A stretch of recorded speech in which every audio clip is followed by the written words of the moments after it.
It's time to discuss the dreaded R word. We've heard the word reset when it comes to the Montreal Canadiens, but considering the way this team looks right now, considering the record that they have, is it time for the reset to transition over to, and I say this with a lot of trepidation, rebuild? Yeah, it's got to come at some point, and the Canadians have some decent prospects in the system, but this is something that I've been kind of floating all year long as things haven't worked out, and the Canadians could have done a better job setting themselves up for it. I think they could have made some trades in the offseason to provide a direction for the club when there was a run on big defensive defensemen in free agency and teams were overpaying like crazy for them. I would have put Ben Sherratt on the market immediately before people saw him playing without Shea Weber and realized that maybe he wasn't the player that they saw in the playoffs. But overall, you look at the ages of the core of the Canadians and what they can do to get to the highest competitive level, like the pieces that they need. They need a number one defenseman. Jeff Petry's not getting any younger. They need, I believe, still a second line center. If Nick Suzuki's going to be the first, I think the way that this team can compete as currently constructed is they need to have three guys who are as good as Christian Dvorak or better because they need to overwhelm teams with depth. So these are not easy pieces to acquire, especially in a time where your number one goalie is not going to be around forever. I think one of the things that I would do as a new GM would be to sit down with the veterans, Carey Price, Brendan Gallagher, Jeff Petry, and say, like, listen, it's going to be extremely unlikely that we're going to have another chance to win a cup in the next couple of years here. Do you need to move on to another team to get your last chances? Because the back half of the career, you start to realize the runway's running out, right? So you have to make that decision and cut that cord as soon as you can to give yourself the best chance to do a rebuild.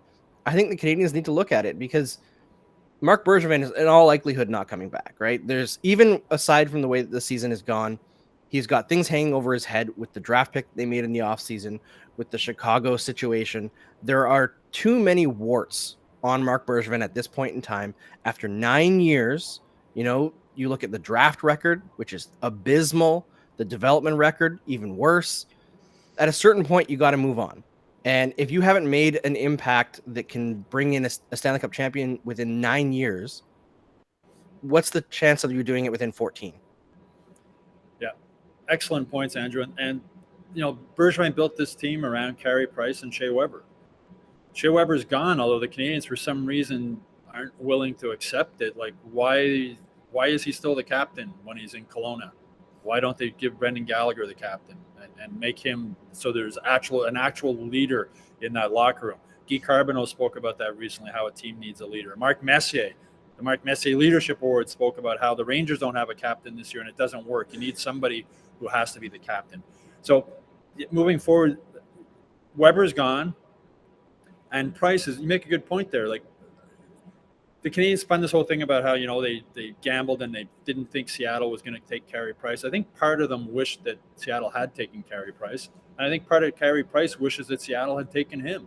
I think his wife would have loved to move back home closer to the family. I think it would have been a good move for him. It also might have been the last chance for the Canadians to get rid of that contract because Seattle could have had him for absolutely nothing and they didn't take him. So that says a lot. So if the Canadians are going to move Carey Price, they're going to have to eat a lot of that salary, I think. But I think you're right, Andrew. You make a really good point. You speak with these veterans.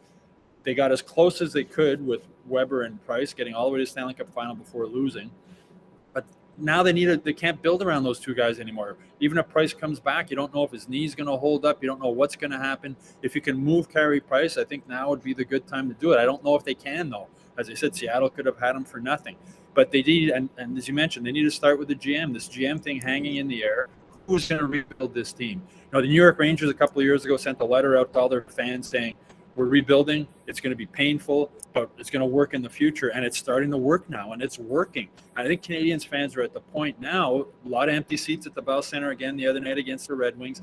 I think Canadiens fans are at the point now that they're ready to have a rebuild as opposed to a reset.